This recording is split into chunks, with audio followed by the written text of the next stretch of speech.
Ian at Really Good Thinking, Home of Ideas That Matter. How are you doing? I've got a fantastic opportunity to talk with Michael Margolis right now, who has got so many amazing projects. I've been reading his book. He's got a book called Believe Me. We're going to talk about that. He's got a thing coming up called the Reinvention Summit, which is going to be amazing. He's an expert on storytelling. He lives and breathes this stuff, and it's so great to have him on Really Good Thinking. Michael, how are you doing? Hey, what's happening, Ian? It's great to have this conversation today. We're not talking from UK to UK. You are over in New York City, am I right? That's right. I'm here in Gotham. Fantastic. How does it feel to be connected to Lancaster, the Lake District, the centre of world culture? Dude, I can feel it. Like the vibrations are rising. We're definitely going to take it to 11 today. Nice one.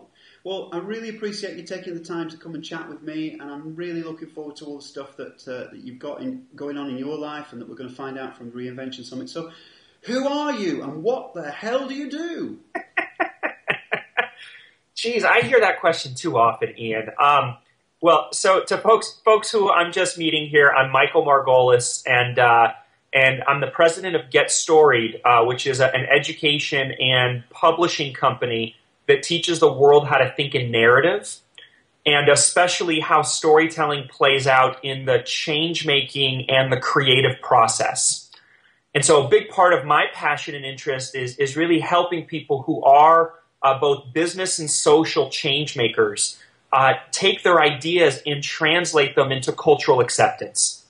And that really is the rub. You know, there's so many people who have great ideas about things that they could do that could have a world-changing impact. Yet oftentimes those ideas, they die on the vine or they get lost in translation. Yeah. And what I have come to discover over my career, and I started as a social entrepreneur, my training is in cultural anthropology, and then for the last decade I've been working in the field of strategic storytelling, is I've come to discover the fundamental power of narrative. That we as human beings, we're hardwired for narrative. It's how we make sense and meaning of the world.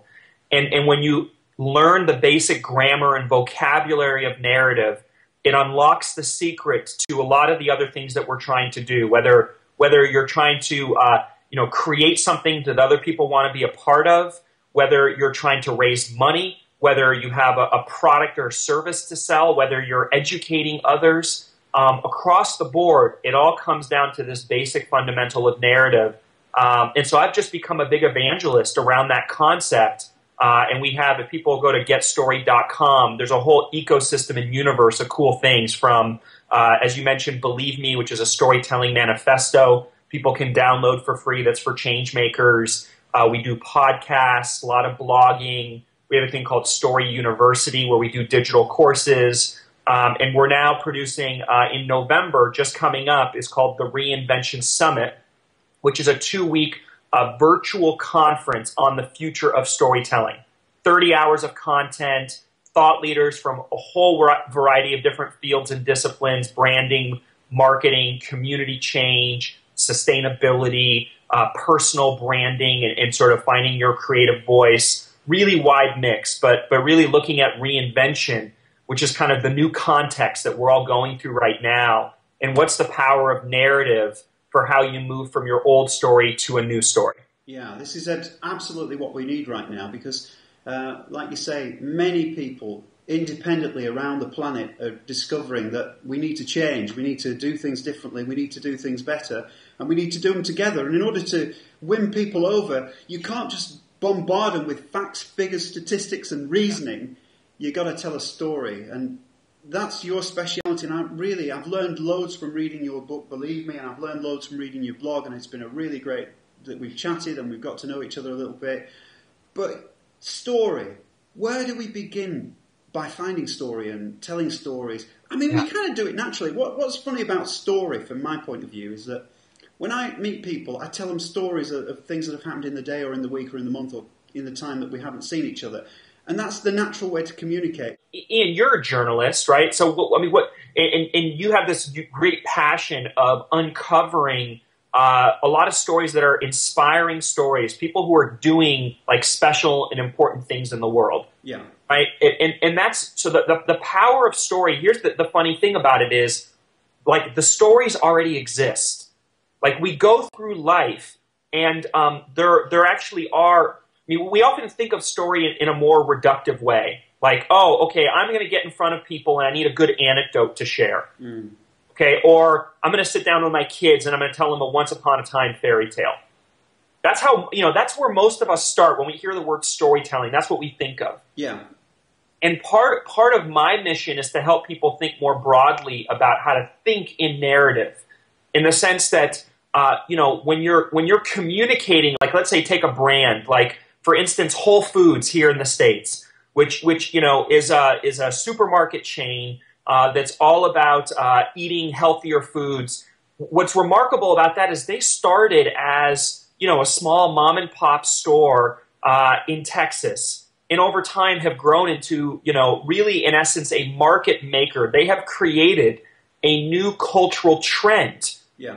Where eating sustainable, healthy, organic foods is becoming almost a status symbol. It's become part of the culture here in America. Mm.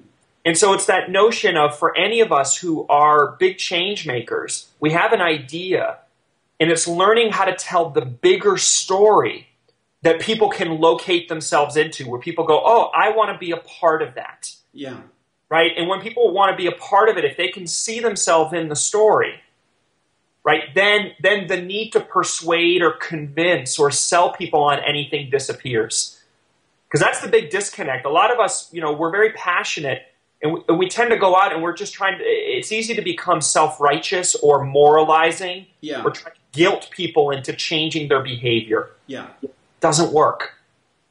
And that's the difference. Like, you take somebody like Martin Luther King, who, said, I have a dream, right? He didn't say, well, I've got a PowerPoint with some really, concerning statistics I need to share with you today. Yeah. Right? He told us a story about the future of what he thought would be possible. He reminded us of what was most important. And he did it in a way that tapped into something that we could all relate to. Yeah. And that's the bigger power of story, and we can continue to tease and explore that out in a variety of different contexts. Yeah. But that hopefully helps to frame it out a bit more expansively, that what we're all fundamentally doing is telling stories. Most of the time, we're not aware of the stories that we're telling. Yeah. So it's learning how to shape the stories that shape us, and in that process, right, you can actually start to, like the stories that we tell, actually make the world. So if you learn how to be more conscious about the storytelling process, you can actually remake or restory the world. Yeah. Yeah.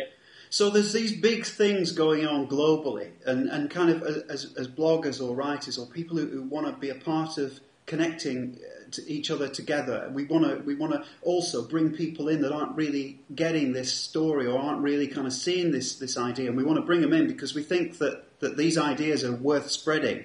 And so we want to share with people, and we don't want to bash people over the head, but we want to share ideas with them. And so story is an amazing vehicle for that, isn't it? In the biggest sense and in the smaller sense of finding personal stories that connect to the bigger story.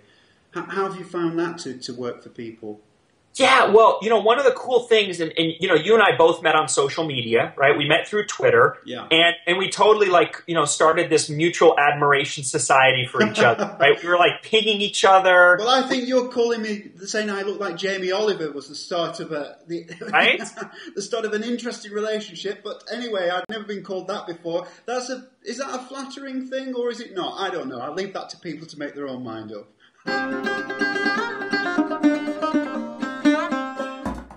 Hey, it's Ian. Thanks so much for listening to part one of my chat with Michael Margolis from GetStoried.com. I bet you could tell I was really enjoying myself, and I hope you were too.